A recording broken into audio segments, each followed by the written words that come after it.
이재명 대표를 테러한 사람이 누군지 그 실체가 드러나고 있습니다. 부동산 중개업자라고 하는 67살 김모라는 사람인데요. 수년 동안 국민의힘 당적을 보유했다가 10개월 전에 더불어민주당에 입당한 것으로 확인됐습니다. 국민의힘 당원으로 있다가 갑자기 민주당이 좋아서 민주당으로 갈아탔을까요? 그렇게 생각할 사람은 아무도 없을 겁니다. 물론 그렇게 믿고 싶어 하는 사람은 믿으려고 하겠죠. 그러나 정신머리 제대로 박혀 있는 사람은 이 김모가 국민의힘 당원으로 있다가 갑자기 민주당이 좋아져서 갈아탔다고 생각하지 않을 것입니다. 사실 어제 경찰은 이 테러범 김모가 특정 정당의 당적을 보유했다는 주변 인물들의 진술과 관련해서 법원에서 압수수색 영장을 발부받은 뒤 사무실로 가서 이런저런 증거물을 수집했습니다. 사실은 왜 범행을 했는가? 그 배경을 살피기 위해서는 특정 정당의 당적이 있는지 없는지 살펴볼 필요는 있어 보입니다. 그래서 국민의힘과 민주당의 협조를 얻어서 관련 자료를 확인했다고 하는데, 근데 일단 경찰이 법원에서 압수수색 영장을 발부받았다면 이거는 검찰의 OK를 받았다는 이야기입니다. 검찰을 지금 누가 직할 통치합니까? 윤석열 아니겠습니까? 윤석열의 OK를 받았다 이렇게 봐야 할 것입니다. 경찰 단독으로 법원으로 가서 압수수색 영장을 이렇게 청구하고 그 영장을 발부받을 수는 없습니다. 검찰이 OK 해야만 그게 가능한 거예요. 아니 범죄자의 뒤를 캤는데 왜 이렇게 복잡하냐고요? 당적을 파악하는 것은 쉽지 않습니다.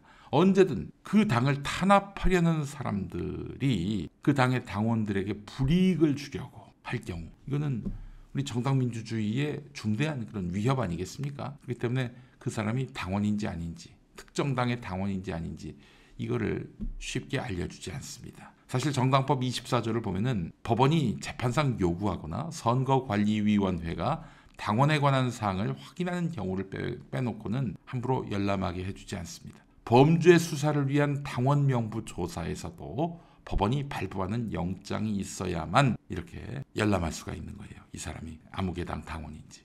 그래서 일단 압수수색 영장을 발부받아서 국민의힘과 더불어민주당에 갔습니다. 그래서 이미 제출 형식으로 그 당으로부터 관련 자료를 받았어요. 어떻게 나왔느냐? 테러범 김모는 지난해 3월 민주당에 입당해서 최근까지 민주당 당적을 보유해 온 것으로 파악이 됐습니다. 아산 지역 당원이라고 하는데요.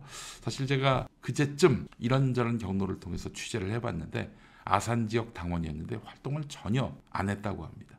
강훈식 의원 지역구인데 강훈식 의원 쪽에서도 전혀 모르는 당원이라는 거예요. 수상한 거예요. 뭐 내가 이재명이다 이런 뭐 왕관 모자를 쓰고 자기가 사는 아산이 아닌 부산까지 내려와서 이 대표를 만나려고 했다. 평소 당원 활동을 전혀 안 했는데 이거는 틀림없이 이재명 대표에 대해서 위해를 가하기 위한 목적의 위장 입당이라고 봐야 될 것입니다. 당원으로 있으면 좀 더 이 대표 동선을 쉽게 파악할 수 있다고 판단해서 입당했을 수도 있는 거거든요. 자, 근데 이 테러범 김모는 2020년에 당시에는 당 이름이 미래통합당이었어요. 국민의힘의 전신인 미래통합당을 탈당을 했는데 그 이전 4년에서 5년 정도 국민의힘 당적을 보유했다고 합니다. MBN이 취재해봤더니 이 테러범의 그 이름 김모 아니겠습니까? 이 같은 이름 또 같은 생년월일의 인물이 지난 2015년 새누리당 시절에 당원으로 가입했고 5년 동안 당적을 유지해 왔다고 합니다. 사실은 그 당적이 어디냐? 이걸로 그 사람의 범행 동기를 단정 지을 수는 없습니다. 그렇죠? 민주당 당원이었잖아요. 또 김용민이도 2017년에 자유한국당에 입당한 일이 있었습니다. 8시간 만에 제명됐지만. 자, 그래서 중요한 것은 이런 어떤 정량적인 평가가 아니라 정성적인 평가를 해봐야 되는 거죠. 이 사람의 실제 정치 성향은 어떠한지. 그래서 주변 인물들의 진술이 주목됩니다. 오늘 한겨레하고 경향 정도만 나오고요. MBC까지 포함해서 그 어떤 언론도 이 사람의 정치 성향에 대해서 제대로 보도를 안 해요. 한겨레와 인터뷰했던 이 김모의 외조카 이모 씨는 자기 삼촌이 4년에서 5년 전에 광화문 태극기 집회에 몇 번 나간 적이 있었다 이렇게 말을 했습니다. 평소 말을 많이 하는 편이 아니라서 최근에 민주당에 가입했는지는 알지 못한다 이렇게 말을 했는데 술도 잘 안 마신다고 합니다. 그래서 뭐 부동산 중개업 하는 사람들과 교류가 없었다고 하는데 컴퓨터 앞에서 혼자 앉아가지고 있는 시간이 많았다고 합니다. 이 은둔형 정치 훌리건, 은둔형 정치 훌리건이라고 얘기를 하고 있습니다. 야, 은둔형 정치 훌리건에게 그렇게 이재명 악마화를 열심히 한 조선일보, 너희는 책임을 못 느끼니? 조선일보 너희가 계속해서 이재명을 악마화했고 이런 거에 영향을 받았을 가능성이 있지 않아? 물론 뭐 어제 보니까 이 김모의 사무실에 조선일보가 배달된 흔적은 보이지 않더라만. 자, 또 부동산 중개업소 인근에 있는 한 편의점 주인은 물건을 사러 올 때면 스마트폰으로 정치 관련 유튜브를 크게 틀어놓고 있었다. 왜 우리가 이제 뭐 음악을 듣거나 혹은 뭐 이런저런 또 재미있는 동영상을 들으면서 편의점 가는 경우가 있잖아요. 근데 그 정치 관련 유튜브를 틀면서 물건 사러 편의점에 갔다는 거야, 이 김모가. 근데 정치 관련 유튜브라고 했는데 설마 이쪽 민주진영 유튜브를 틀어놓고 갔겠니? 아니겠지. 예. 같은 사람인지는 모르겠습니다만 인근에서 부동산 중개업소를 하는 또 다른 사람은 재작년에도 태극기 집회에 나갔던 것으로 한다. 재작년이라고 한다면은 2024년, 2023년, 2022년에도 태극기 집회에 나갔다. 언론에서는 민주당원이라고 하는데 성향으로 봐서는 그쪽 사람이 확실히 아니다. 이렇게 말을 했다고 합니다.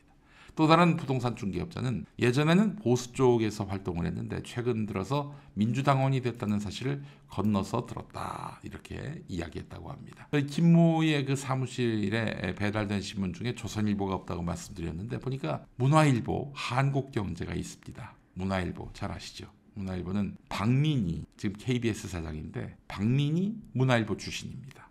윤석열의 술친구, 이동관한테 형하고 부르는 박민희 문화일보 출신입니다.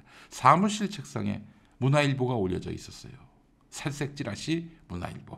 또 문화일보도 이재명 악마화의 공범이라고 말할 수 있겠죠. 경향신문을 봐도 사정은 비슷합니다. 경향신문에서 인터뷰에 응한 부동산 중개업자의 말을 볼 수가 있었는데요. 이 사람 말은 이렇습니다. 그 사람은, 그러니까 테러범 김모는 더불어민주당과는 전혀 상관이 없는 보수에 가까운 성향이다.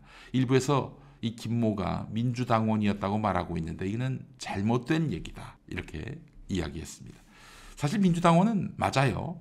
그러나 그가 민주당의 정강정책을 지지해서 또 당대표를 지지해서 입당한 것은 아님이 드러나지 않았습니까? 자, 이 한국공인중개사협회 관계자 말도 경향신문에 있는데요. 아마 이 테러범 김모하고 아는 관계인 모양입니다. 오랜 기간 공직에 있던 이 김모는 진보가 아닌 보수 성향이 짙었다. 문재인 정부 당시 부동산 정책에 대해서 실망감을 토로한 적이 있었다. 이렇게 말을 했다고 합니다. 그래요. 아주 뭐 코어 극우군요. 코어 극우예요. 게다가 이 김모가 최근 몇 달씩 월세를 밀리는 등 이 경제적 어려움을 겪은 정황도 포착됐다고 하는데 사무실 앞에는 중소기업자금 대출 등으로 금융권에서 보낸 채무 상환과 관련된 등기우편, 갚아라 이런 내용의 편지인지는 알 수가 없습니다만 또 할부금 기일이 도래했다 이런 안내장이 또 발견됐다고 합니다. 7개월치 월세가 밀렸다는 집주인의 증언도 있었고요. 전 건물주에게도 한 160만 원 정도 빚이 있다고 합니다. 네, 그래서 일각에서는 살기 힘드니 홧김에 그런 행동을 한 것이 아닐까라는 말도 있는데 아니 부산까지 가서 이재명 지지자로 가장해서 이재명 대표에게 위해를 가했다? 살기 힘드니 홧김에 했다고 하기엔 너무 지능적이고 치밀하지 않나요? 혹시 이건 아닐까요? 이재명 대표를 살해하면 이 극우 집단에서 영웅이 되고 자신은 감옥에 가더라도 영웅 취급받고 경제적 상황이 나아지지 않을까 하는 그런 망상. 그 망상을 갖진 않았을까요? 극우 유튜버에게 가스라이팅 당하고 그래서 확증 편향을 품고 이재명은 죽여도 돼. 죽이면 나는 영웅이 되는 거야. 이런 소영웅 심리까지 장착하고 이 사안은 그래서 일개인의 개인적 일탈이 아닙니다. 결국 테러범 김모로 하여금 흉기를 들고 현장에 가게 만든 자가 진정한 범인입니다. 진정한 배후입니다. 바로 이재명을 악마화한 자들. 그들이 원흉입니다. 그들은 그런데 반성하기는커녕 오늘도 남 탓을 합니다. M1 시민들을 탓해요. 상대 혐오를 지지 동력으로 삼는 정치 부족주의 운운합니다. 지금 부족 시대라는 거예요. 해방 공간 때 그 혼란 상황이란 거예요. 야, 조선일보. 이게 너희들이 할 소리냐? 이게 너희는 지금 아무 소리 하지 말고 대가리 박아야 되는 거 아니야? 상대 혐오로 먹고 사는 악마화의 원조. 조선일보 너희잖아.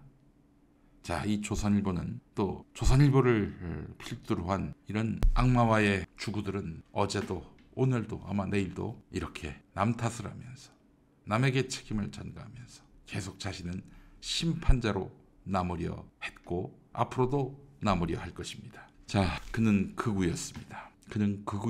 그 실체가 다 드러났습니다. 자, 국민의힘 한동훈, 윤석열 폭력을 반대한다 이러면서 자기는 이 사건과 아무 상관이 없다라면서 선을 긋고 있습니다. 이 테러범 김모만 아주 골탕 먹겠네요. 아니 이게 지능범 아닙니까? 미친놈이 아니에요. 지능범이잖아요. 이재명 대표 살해하려고 민주당 당원이 되고 전문 킬러나 할 수 있는 짓을 하고 이게 어떻게 공무원을 했다는 부동산 중개업을 한다는 일반인이 할 수 있는 일입니까? 저 배우를 정확하게 밝혀내지 못한다면은 요거는 강력하게 의심할 여지가 있습니다. 예. 가면 쓴 정의님 말씀이 또 제 말이네요. 일반인들 돈에 쪼들리면 정치인 테러합니까? 걔도 그딴 짓은 안 합니다. 그렇죠. 그것도 만약에 돈에 쪼들려서 정치인 테러를 한다? 그렇다면 이건 또 더 큰 의심을 또 자아낼 이유가 되겠네요. 야, 너 좀 처리를 좀 해라. 그러면 우리가 보상해 줄게. 이런 사람이 있을 수도 있는 거 아니에요? 뭐 제가 근거를 갖고 얘기하는 건 아닙니다. 정말 그렇잖아요. 왜 자꾸 이렇게 돈에 쪼들린 이 테러범의 이야기를 언론들이 비중 있게 다룹니까? 더 이상하네? 더 이상해. 다 털어봐야죠. 근데 이 정권은 일개 검사의 처남, 마약한 증거를 훼손한 그런 공권력 아닙니까? 그렇잖아요. 이정섭 처남댁인 강미정 아나운서가 자기 남편이 마약한 거를 그 증거를 SD카드에 담아가지고 경찰서에 냈는데 경찰이 그걸 분실했어요. 검찰은 고의 분실했다라고 말하고 있습니다. 이런 공권력을 어떻게 믿습니까? 못 믿기 때문에 일단 수사하는 거 보고 그 결과를 보고 뭐 개인이 혼자서 이런 짓을 했다라고 한다면은 강력하게 의심하지 않을 수가 없어요. 자, 저는 뭐 이재명 악마화가 주범이라고 보는데 배후에 대해서는 제가 특정하진 않겠습니다만은 이재명 악마화를 한 자들이 지금 너무 설치고 다녀요. 자기들 잘못에 대해서 반성은 안 하고 M1 시민들 탓을 하고 있어요. 여러분 이거 그냥 보고 넘어갈 일이 아닙니다. 잘못은 너희들이 저질러 놓고 그렇잖아요.